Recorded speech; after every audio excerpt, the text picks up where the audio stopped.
নমস্কাৰ দৰ্শক সকল Mozilla Firefoxত এক্সটেনশনৰ স্পোকেন টিউটোৰিয়েললৈ আপোনাক স্বাগতম এই টিউটোৰিয়েলত আমি শিকিম এক্সটেনশন বা add-ons এক্সটেনশন সংস্থাপিত কৰা প্ৰস্তাৱিত এক্সটেনশন ইয়াত আমি Ubuntu 10.04ত Firefox 7.0 ব্যৱহাৰ কৰিছো এতিয়া Firefox ব্ৰাউজাৰ খুলো ডিফল্ট ৰূপে Yahoo হোমপেজ খোলে এক্সটেনশন বা add-ons কি এক্সটেনশনে আপোনাক Firefox ব্ৰাউজাৰত নতুন বৈশিষ্ট্য যোগ কৰা বিদ্যমান বৈশিষ্ট্য উন্নত কৰা আপোনাৰ পছন্দ অনুযায়ী Firefox ব্ৰাউজাৰক কাষ্টমাইজ কৰাৰ অনুমতি দিয়ে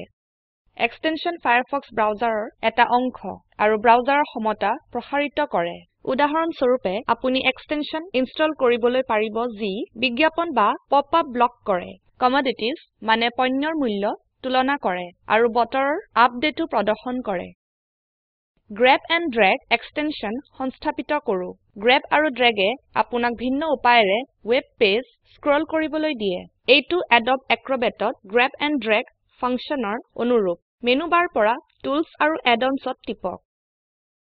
Add-ons Manager টেব খোলে বিকল্প ৰূপে Add-ons Manager টেব খুলিবলৈ আপুনি Ctrl+Shift+A কি একেলগেও টিপিব পাৰিব Add-ons Managerত থকা বাও পেনেলৰ উপলব্ধ বিকল্পবোৰ প্ৰদৰ্শন কৰে লক্ষ্য কৰক ডিফল্ট ৰূপে Get Add-ons বিকল্প নিৰ্বাচিত সো পেনেলে বাও পেনেলত নিৰ্বাচিত বিকল্পৰ বাবে তথ্য প্ৰদৰ্শন কৰে হে সো পেনেলে Add-ons সংজ্ঞায়িত কৰে আৰু Add-onsৰ সৈতে কিভাবে আৰম্ভ কৰে তাক কয় এইটোৱে আৰু কিছু Add-onsৰ তালিকা দিয়ে যাক আপুনি সংস্থাপিত কৰিবলৈ পাৰিব এতিয়া আমি নতুন add-on গ্ৰ্যাব এণ্ড ড্ৰেগ সংস্থাপিত কৰিম প্ৰথমে ওপৰৰ সোঁফালে অৱস্থিত সাৰ্চ বাৰত গ্ৰ্যাব এণ্ড ড্ৰেগ লিখক এন্টাৰ টিপক সো পেনেলে এতিয়া add-onsৰ তালিকা বনায় যি আমাৰ দ্বাৰা অন্বেষিত নামৰ সৈতে মিলে আৰু লক্ষ্য কৰক যে সকলো add-ons যাৰ শিৰোনামত ড্ৰেগ শব্দটো আছে তাক প্ৰদৰ্শিত কৰা হৈছে লক্ষ্য কৰক যে তালিকাত প্ৰথম নাম গ্ৰ্যাব এণ্ড ড্ৰেগ এটা সঠিক মিল ইনষ্টলত টিপক অধিকাংশ সফটওয়্যাৰ নিচিনা কিছু add-onsত end user license agreementsও থাকিব পাৰে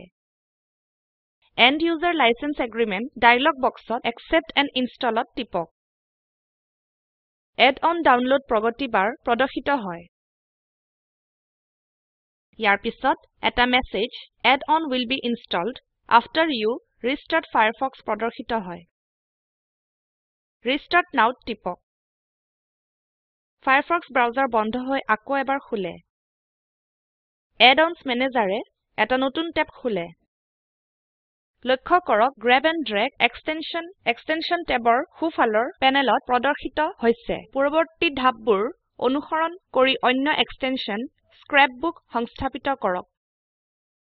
স্ক্ৰ্যাপবুকে ওয়েব পেজ সংগ্ৰহক সংৰক্ষণ আৰু পৰিচালনা কৰাৰ অনুমতি দিয়ে লক্ষ্য কৰক ইনষ্টলেচন প্ৰগতি বাৰ আৰু মেছেজ ৰিষ্টাৰ্ট ফায়াৰফক্স বেলেগভাৱে প্ৰদৰ্শিত নহয় সেইবোৰ স্ক্ৰ্যাপবুক বাৰত প্ৰদৰ্শিত হৈছে ৰিষ্টাৰ্ট নাও টিপক স্ক্ৰ্যাপবুক ফায়াৰফক্সত সংস্থাপিত হৈছে এই টিউটোৰিয়েলটো ৰখাওক আৰু নিৰ্দেশিত কামটো কৰক Firefox ব্ৰাউজাৰত Add-ons Manager খুলক Get Add-ons বিকল্পত Featured Add-ons তালিকাৰ পৰা এটা নতুন add-on সংস্থাপিত কৰক Add-ons Managerত Extensions বিকল্প ব্যৱহাৰ কৰি আপুনি এক্সটেনশন পৰিচালনা কৰক অৰ্থাৎ তাক যোগ কৰক মুছি পেলাওক বা আপডেট কৰক Firefox ব্ৰাউজাৰত Add-ons Manager টেবত টিপক বাও পেনেলৰ পৰা এক্সটেনশনত টিপক সো পেনেলে এতিয়া আপোনাৰ কম্পিউটাৰত সংস্থাপিত কৰা এক্সটেনশনছ প্ৰদৰ্শন কৰে স্ক্ৰ্যাপবুক সম্পৰ্কে অধিক জানিবলৈ এইটো নিৰ্বাচন কৰি মোৰত টিপক স্ক্ৰ্যাপবুক সম্পৰ্কে বিশদ বিৱৰণ প্ৰদৰ্শিত হৈছে এক্সটেনশন সম্পৰ্কে সকলো জানিবলৈ ওয়েবসাইট লিংকত টিপক এতিয়া বাও পেনেলৰ পৰা এক্সটেনশনছ বিকল্পত টিপক লক্ষ্য কৰক প্ৰতিটো এক্সটেনশনৰ বাবে আপুনি প্ৰেফাৰেন্সেস সেট কৰিবলৈ পাৰিব তাক নিষ্ক্ৰিয় বা মুছি পেলাবলৈও পাৰিব গ্ৰ্যাব এণ্ড ড্ৰেগ নিৰ্বাচন কৰক আৰু প্ৰেফাৰেন্সেছত টিপক আপুনি এই ডায়লগ বক্স ব্যৱহাৰ কৰি প্ৰেফাৰেন্সেস সেট কৰিবলৈ পাৰিব ডায়লগ বক্স বন্ধ কৰিবলৈ ক্যানসেলত টিপক এতিয়া স্ক্ৰ্যাপবুক নিৰ্বাচন কৰক আৰু প্ৰেফাৰেন্সেছত টিপক লক্ষ্য কৰক যে scrapbook options dialog box grab and drag preferences dialog বক্সৰ পৰা ভিন্ন হয় সেয়ে প্ৰতিটো এক্সটেনশনত ভিন্ন সেটিংস আছে যি সলাব পাৰি যদি এটা এক্সটেনশনৰ বাবে প্ৰেফাৰেন্সেছ বাটন দৃশ্যমান নহয় ইয়াৰ অৰ্থ হৈছে ইয়াৰ বাবে কোনো প্ৰেফাৰেন্স নাই স্ক্ৰ্যাপবুক অপশনছ ডায়লগ বক্স বন্ধ কৰিবলৈ ক্লোজত টিপক অধিকাংশ সফটওয়্যাৰৰ নিচিনা এড-অনছো নিয়মিত আপডেট কৰা হয় স্ক্ৰ্যাপবুক আপডেট কৰিবলৈ এইটো নিৰ্বাচন কৰক ৰাইট ক্লিক কৰক আৰু ফাইণ্ড আপডেটছত টিপক যদি আপডেট পোৱা যায় তেনেহলে আপডেট বাটন প্ৰদৰ্শিত হয় এড-অন আপডেট কৰিবলৈ ইয়াৰ ওপৰত টিপক যিহেতু ইয়াত স্ক্ৰ্যাপবুকৰ কোনো আপডেট নাই আপডেট বাটন প্ৰদৰ্শিত নহয় অৱশেষত আপুনি এক্সটেনশন ব্যৱহাৰ কৰিব নিবিচাৰিলে ডিসেবল বাটনত টিপক আৰু আপোনাৰ কম্পিউটাৰৰ পৰা এক্সটেনশন মুছি পেলাবলৈ ৰিমুভত টিপক আমি এক্সটেনশন সম্পৰ্কে সকলো শিকিছো এতিয়া আপুনি ফায়াৰফক্সত আৰু বৈশিষ্ট্য যুক্ত কৰি কামবোৰ কাৰ্যকৰ কৰিবলৈ এক্সটেনশন ব্যৱহাৰ কৰিবলৈ পাৰিব আপুনি একাধিক এড-অনছ সম্পৰ্কে জানিবলৈ গেট add-ons বিকল্প ব্যৱহাৰ কৰিবলৈ পাৰিব ইয়াৰ পিছত আপুনি সবতছে উপযোগী বা প্ৰাসংগিক এড-অন নিৰ্বাচন কৰি তাক সংস্থাপিত কৰিব পাৰিব ফায়াৰফক্স এক্সটেনশনছ সম্পৰ্কে আৰু জানিবলৈ ফায়াৰফক্স ওয়েবসাইটত চাওক আমি টিউটোৰিয়েলৰ শেষলৈ আহিছো এই টিউটোৰিয়েলত আমি এক্সটেনশন সংস্থাপিত কৰা প্ৰস্তাৱিত এক্সটেনশন সম্পৰ্কে শিকিছো এতিয়া নিৰ্দেশিত কাম ৱেবমেইল নটিফায়াৰ এক্সটেনশন বিচাৰক আৰু আপোনাৰ কম্পিউটাৰত এইটো সংস্থাপিত কৰক